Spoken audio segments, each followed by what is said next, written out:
Your Excellencies, dear colleagues, ladies and gentlemen, Your Excellency, Dr. Akan Suver, the President of Marmara Group Foundation, I would like to extend my sincere thanks and deep appreciation for your kind invitation to the 28th Eurasian Economic Summit. I'm confident that this insight and partnership forged during this year's summit will contribute meaningfully to shaping a more inclusive, sustainable, and resilient future for all of us. Today, we are witnessing radical changes in the nature of global rivalry. What was once defined by territorial conflicts, military alliances, and economic sanctions has shifted into the realm of technology in the 21st century. At the center of this new competition is artificial intelligence, AI. AI has evolved beyond a mere technology.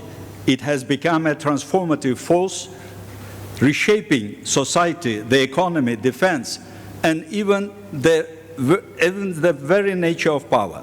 Its influence extends from automating cyber operation and managing data to strategic military decision-making and driving economic growth.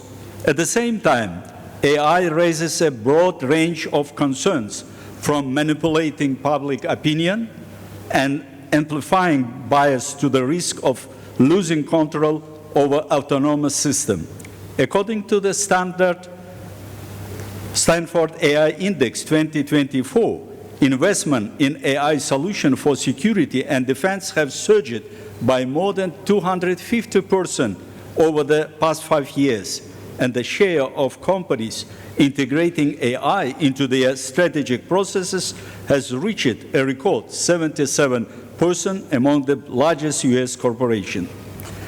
At the core of this transformation lies the competition between the United States and China. Both powers are actively embedding AI into their national strategies, viewing it as a critical asset for strengthening military capabilities, economic leadership, and global influence. The race for computing resources, data, talent, and innovation has become a cornerstone of their geopolitical ambitions. Corporate hegemony, new actors, oh, it's not working. Okay. We are witnessing a transition from the classic military-industrial complex of the Cold War era to 21st century technological and security complex. Companies such as Palantir, SpaceX, Google, OpenAI, Microsoft are no longer mere contractors. They are becoming real participants in global politics, influencing national security strategies. According to the study by the Georgetown Center for Security and Emerging Technology, private corporations played a leading role in the development of 32 out of 35 of the most advanced AI models created between 2022 and 2023. Furthermore, according to Rand Corporation, 68% of new patents in the field of AI defense application belong to private companies, not government entities. These corporations control critical infrastructure from satellites and undersea cables to hyperscale data centers, own the largest data set essential for training AI systems, attract leading specialists by offering conditions far beyond those available to government organizations. Thus, the power over the most promising technologies of the 21st century is increasingly concentrated in the hands of a narrow group of companies. The ethical boundary concerning AI usage is becoming increasingly blurred. In January 2024, OpenAI revised its policies, allowing its technologies to be used for defense purposes. This move symbolizes a fundamental shift. Private companies are now selling their own standards of acceptable AI use.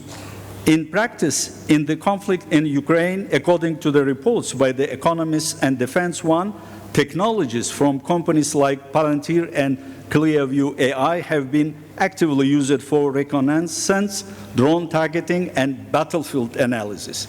Ukraine has, in effect, become a laboratory of AI warfare, where civilian companies test combat algorithms under real-world conditions. AI is becoming a weapon, and not only in the hands of states, but increasingly in the hands of corporations. The quest for AI superiority is reshaping, first of all, the balance of power between states, according to Georgetown Center for Security and Emerging Technology. The United States and China control 87% of all global computing resources needed to train advanced AI models. Second, the nature of alliances. New technological blocks are forming, such as those related to AUKUS, Australia, United Kingdom, United States, with the private players taking an increasingly active role. Third, regulatory models. In June 2024, the EU adopted the AI Act, but is particularly concerning is the absence of clear industrial international standards. In this regulatory vacuum, private corporations act as a non-state actor with a sovereign-like power. As noted by the Oxford Internet Institute, we were witnessing the emergence of corporate sovereignty, where companies are assuming a role on the global stage comparable to state of nation states. What is solution?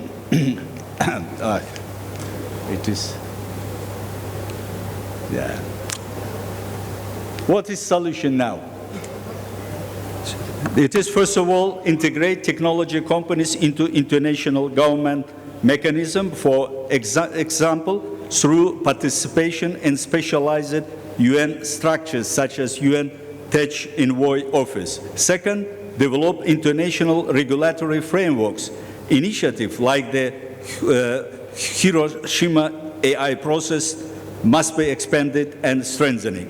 Third, enforce mandatory transparency requirement and similar to ECG, sustainable disclosure. Fourth, negotiate multilateral agreements on data governance, competition policy, and cyber security. Without such measures, the concentration of power risks evolving into a new form of non-state digital domination beyond the control of traditional national state. In conclusion, I would like to mention again that AI represents both the greatest technological opportunity and the greatest challenge of the 21st century. But the critical question is not also who will win the AI race. It is how to make this race safe for all humanity.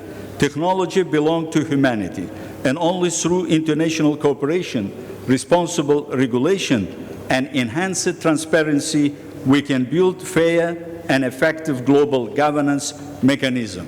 But in the end, I would like to present our 1 second only, the Central Asian Artificial Intelligence Association.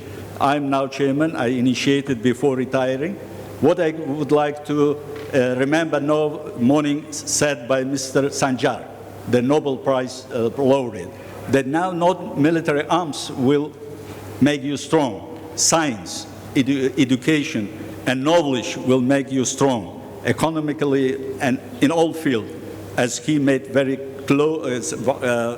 such clear identification comparing Soviet Union with the United States and other developed countries. That's why developing AI in our region, in Central Asia, it is very important. I fully support this idea. Thank you so much for your kind speech, His Excellency Norov.